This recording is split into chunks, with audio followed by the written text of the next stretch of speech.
Hello students, today I am going to teach you subject science for class 6. So this chapter name is food components. So let's begin today's lesson.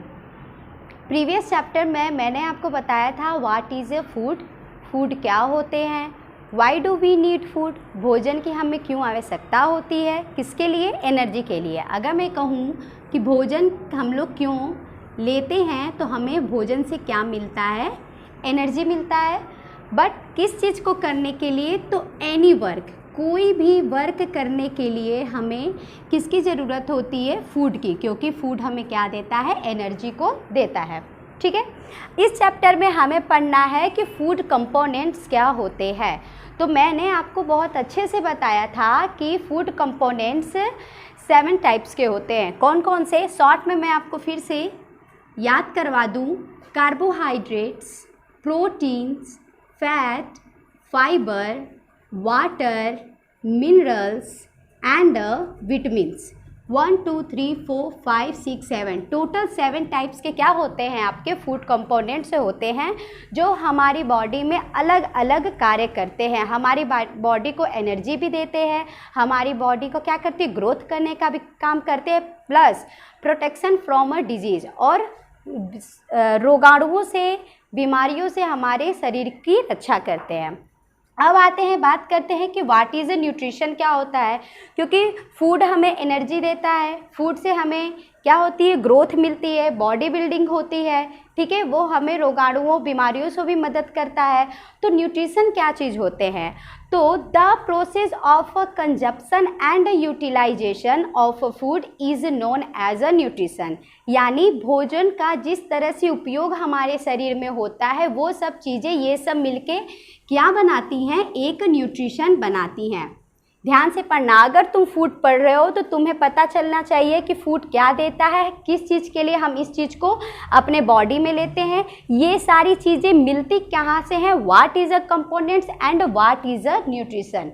ठीक है, अब आते हैं balance diet. Balance diet क्या होता है कि nutrition की कुछ सफिशिएंट क्वांटिटीज इतनी होती हैं कि हमें न्यूट्रिशन को उतनी मात्रा में लेना चाहिए जो हमारे बॉडी में क्या करते हैं, शरीर में जाकर ग्रो करने का कार्य करते हैं और हमारी बॉडी को क्या करते हैं, बनाने का कार्य करते हैं। ठीक है, तो कुछ बच्चों में, अगर जैसे छोटे बच्चों में मिल्क बहुत ज़रूरी होता है, ठीक है, वो उनके क्या, बोन को बनाने में मदद करेगा, उनको ग्रो करने का मदद करेगा। यानी हर एक स्टेट या हर एक एज के लोगों को अलग अलग फूड क्वांटिटीज़ या बैलेंस डाइट या न्यूट्रिशन की ज़रूरत होती है।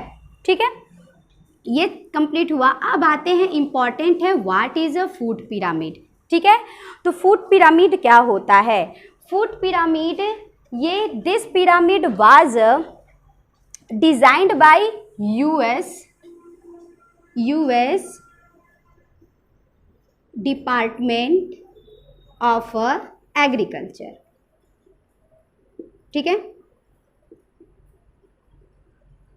ये क्या है, ये फूड पिरामिड है। पिरामिड समझते हो ना, तुमने हिस्ट्री में पढ़ा होगा मिस्र सिविलाइजेशन के बारे में, ये होता है पिरामिड। ठीक है, मैंने बहुत सारे बच्चों को बताया था कि फूड पिरामिड क्या होते हैं, पिरामिड कैसे क्या होता है, इसमें फूड को ही उस लेवल पे रखा जाता है। ठीक है, सबसे पहले जो पिरामिड होते हैं, जो खाद्य श्रृंखला कहते हैं, उसमें सबसे पहले ऊपर क्या आता है, प्लांट आता है। ठीक है, ये सब मैंने आपको प्रीवियस चैप्टर में प्रीवियस क्लासेस में डिस्कस किया हुआ है।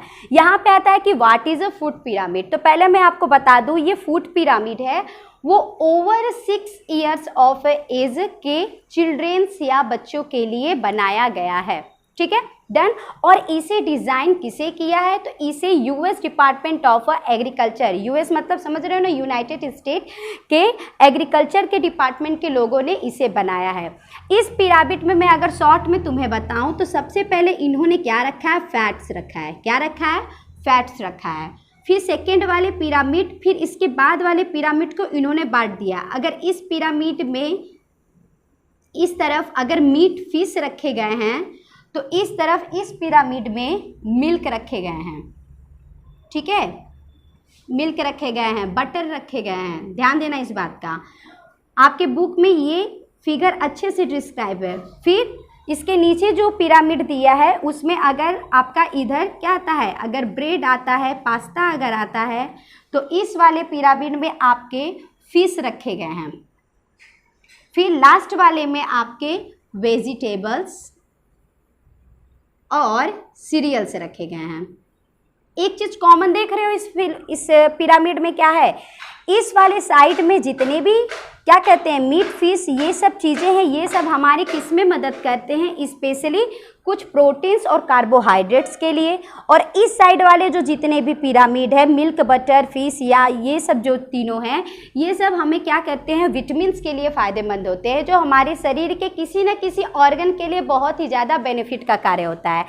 एक चीज़ नोटिस करने की वाली बात है, तुम्हारे माइंड में तुरंत क्लिक होना चाहिए कि ऊपर यानी टॉप लेवल पे क्यों फैट्स को इंक्लूड किया गया है। तो फैट मैं पहले भी बता चुकी हूँ, जो कंपोनेंट्स ऑफ फूड होते हैं उसमें फैट और कार्बोहाइड्रेट्स ये क्या देते हैं, हमें बहुत ही ज़्यादा हाई एनर्जी देते हैं। क्या देते हैं, हमें हाई एनर्जी देते हैं। ठीक है, तो फैट को क्यों रखा गया, कार्बोहाइड्रेट को क्यों नहीं रखा गया, तो इसका वजह ये है कि फैट में हाई एनर्जी तो होता है बट उसकी जो न्यूट्रिशन होती है, न्यूट्रिशन वैल्यू बहुत ही लो होती है। यानी हम थोड़ी सी ही चीज़ खाएंगे तो हमें फैट से क्या मिल सकता है, बहुत ज़्यादा हाई एनर्जी मिलता है। ठीक है, अब आते हैं अगले टॉपिक पे, फूड स्टोरेज क्या होते हैं। अगले टॉपिक पे फूड स्टोरेज क्या होते हैं कि फूड स्टोरेज क्या है। देखो, स्टोर का मतलब होता है कि किसी भी सामानों को स्टोर या इकट्ठा एक जगह रखना। ठीक, अब यहाँ पे फूड की बात आई है, तो जहाँ पे आपका फूड ख़राब ना हो, सबके घर में माइक्रोवेव्स या सबके घर में फ्रीज़ होंगे ही। ठीक है, उसमें क्या हम लोग कुछ फूड को स्टोर करके रखते हैं ताकि वो फूड ख़राब ना हो, लेकिन यहाँ पे फ्रीज़ या माइक्रोवेव की बात नहीं है। ठीक है, यहाँ पे हम बात करेंगे at room temperature. Room temperature पे कौन कौन से फूड स्टोर किए जा सकते हैं। देखो, फूड स्टोरेज मोस्टली 2 टाइप्स के होते हैं। एक है पेरिसेबल और सेकंड है नॉन पेरिसेबल। ठीक है, यहाँ मैं नीचे लिख रही हूँ, समझ जाना। पहला है पेरिसेबल और सेकंड है नॉन पेरिसेबल। पेरिसेबल में ऐसे फूड आते हैं जिन्हें हम अगर रूम टेम्परेचर पे रखेंगे तो वो बहुत ही ज़्यादा स्पॉइल हो जाएंगे, यानी वो खाने लायक नहीं रहेंगे। फॉर एग्ज़ाम्पल अगर मैं कहूँ, for example curdling of milk means दूध का फटना। तुम कभी कभी देखे होगे कि अगर दूध आता है, अगर हम उसे बॉयल नहीं करते हैं, बॉयल करके अगर रूम टेम्परेचर पे रख देते हैं, उसे फ्रीज में स्टोर नहीं करते हैं, तो वो क्या होता है कि वो रूम टेम्परेचर पे फट जाता है। ठीक है, चाहे वो आपका चाहे नॉनवेज ही क्यों ना बना हो, चाहे कोई सब्जी ही क्यों ना हो, वो चीज़ें खराब हो जाती है। तो इस टाइप के परसिएबल स्टोरेज कहेंगे। ठीक, सेकेंड आता है आपका नॉन परसिएबल। इसमें क्या होता है, जो कच्चे राइस होते हैं, वीट होते हैं, शुगर होते हैं, उसे आपकी मम्मी या बहन या चाहे कोई भी घर पे अगर एक डब्बे में स्टोर, एयर टाइट कंटेनर में स्टोर करके रखा जाता है, लेकिन वो कभी खराब नहीं होता है। तो यहाँ पे मैं एग्जांपल लिख सकती हूँ, राइस, वीट, शुगर एक्सेट्रा। ठीक है, इत्यादि का मतलब समझ जाना कि बहुत सारी चीज़ें। अब तुम इसमें डिफरेंस कर सकते हो कि कौन से परसिएबल स्टोरेज फूड होंगे और कौन से नॉन परसिएबल। ठीक है, and the last food deficiencies क्या होते हैं। तो भोजन की कमी से जो बॉडी में जितने भी रोग होते हैं, जितने भी डिजीज़ होते हैं, उसे क्या कहेंगे, फूड डेफिशिएंसीज कहेंगे। ठीक है, तो बहुत सारे फूड डेफिशिएंसीज होते हैं। पहले मैं तुमको बता दूं, बहुत इंपॉर्टेंट है, एक डिजीज़ होता है क्वासिरोरकर। क्या होता है, क्वासिरोरकर। ठीक है, सेकंड होता है मेरास्मस।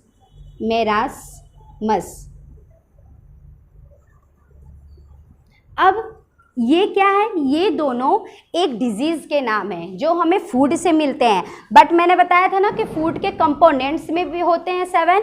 तो ये कौन से फूड के कंपोनेंट से होते हैं, तो ये दोनों डिजीज़ मोस्टली कार्बोहाइड्रेट्स और प्लस प्रोटीन की कमी से होते हैं। किसकी कमी से? कार्बोहाइड्रेट और प्रोटीन की कमी से। मोस्टली ये बच्चों में होता है, क्वासीरोरकर और मेरास्मस। ठीक है, अब मैं आपको आपके बुक में एक चीज़ और दिया है कि विटामिन की कमी से कौन कौन से रोग होते हैं या कौन कौन सी डिजीज होती हैं, इसके बारे में मैं अगर आपको यहाँ पे थोड़ा सा बता दूँ शॉर्ट में, तो ध्यान देना, ये आपके बुक में अवेलेबल है, बहुत इंपॉर्टेंट है। विटामिन